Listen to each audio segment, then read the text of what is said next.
2 godine napravili stvarno jako dobar posao.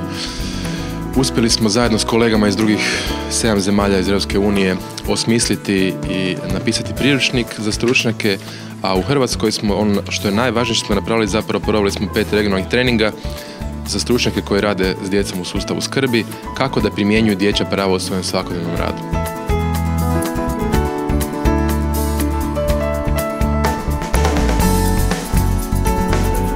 Bilo je stvarno divno iskustvo raditi u 5 hrvatskih gradova i imati različite iskustva ljudi i vidjeti kako su velike pomaci napravljeni u zadnjih 10 godina u području dječjih prava. Ono što je ova edukacija za mene predstavljala je baš bio taj neko iskustveno učenje kroz vježbe u kojima sam sudjelovala. Trening mi je otvorio jednu skroz novu perspektivu. Pomoglo mi je da osvježim postojeća znanja i da zapravo usvojim i nekako novi pristup i nova znanja i novu perspektivu o primjeni dječjih prava.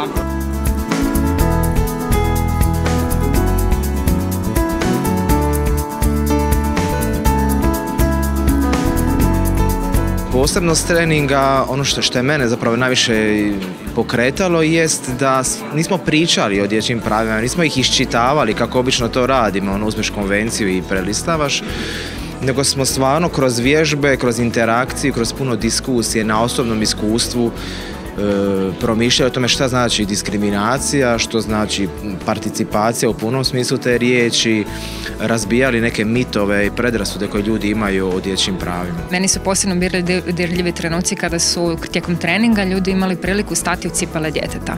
Kada su probali razumjeti kako je to nekada teško napraviti neki korak naprijed, kada ti u sebi imaš snagu i osjećaš da možeš, imaš kompetencije, ali ti jednostavno društvo ne daje šansu.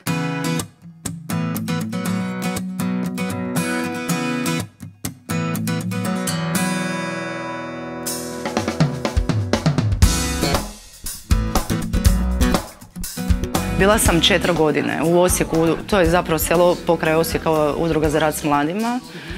I stidjela sam se toga. Stidjela sam se u srednjoj školi zato što i sama okolina kad bi saznala da sam ja, dali su iz udruge, to je bio domjer, oni nisu mogli pojmiti. Dobila sam pečat, tako da sam se dodatno morala s tim boriti i onda sam odlučila to samo tajiti. Do trenutka dok nisam izašla u samostalno život, počela se graditi kao osoba i shvatila da to zapravo što sam bila u alternativnoj skrbi je prednost. Kad dijete onako iskreno i zainteresirano pitaš i želiš čuti njegovu perspektivu, se otvara prostor da onda ti kažeš svoju perspektivu i onda iako su vaše perspektive različite, on ima osjećaj da ga se čulo. Što ti misliš da si ti posebna zato što si odrasla sa stručnim ljudima?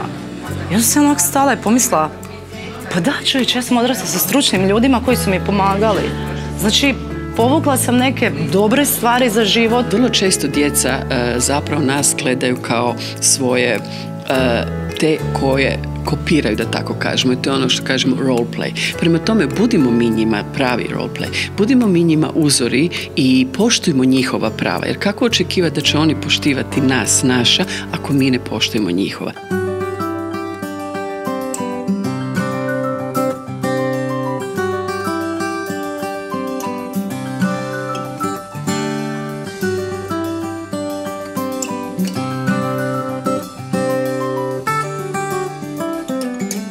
Bez obzira koliko mislimo da znamo o primjeni dječjih prava, da neke stvari počinjemo raditi rutinski i da ih počinjemo podrazumijevati, da zapravo ovo na neki način doprinosi tome da stanemo u cipele djeteta.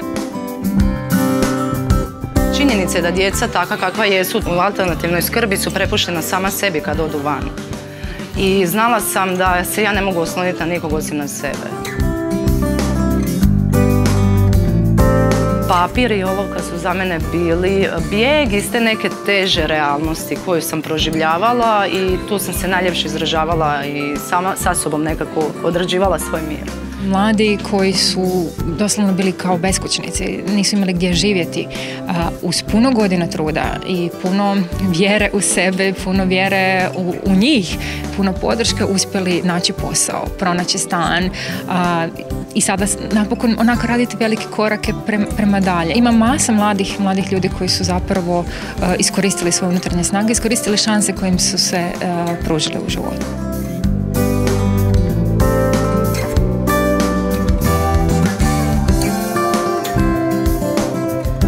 Mi smo bili udruga sa malim brojem djece, što je po mom osobnom mišljenju jako puno utjecalo na moj odgoj, jer to nije bio nekakav domski sustav, žao mi što se tako izražavam, nego je to baš onako bilo kućno.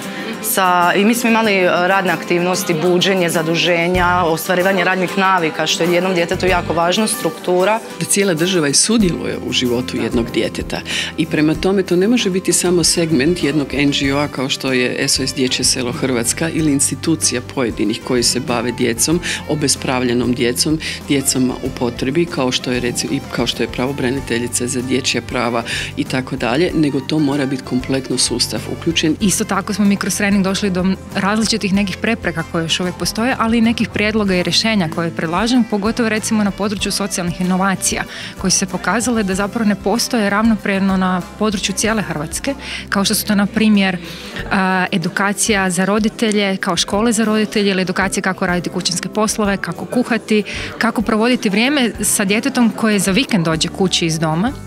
A te sve stvari bi pomogle roditeljima da se možda spriječi izdvajanje, da se izdvajanje kraće traje ili da se bude reintegracija kada dijete izlazi iz doma puno lakša, taj dio tranzicije. Ja isto tako čvrsto vjerujem da će i ovaj projekt pridonijeti tome, ne samo jačanju stručnjaka, nego i jačanju opće svijesti o važnosti rada na ovom području i da se Hrvatska zaista kroz neko kraće vrijeme neće više morati ponekad i stiditi činjenice da još uvijek neprimjereno veliki broj i djece i drugih skupina živi u institucijama.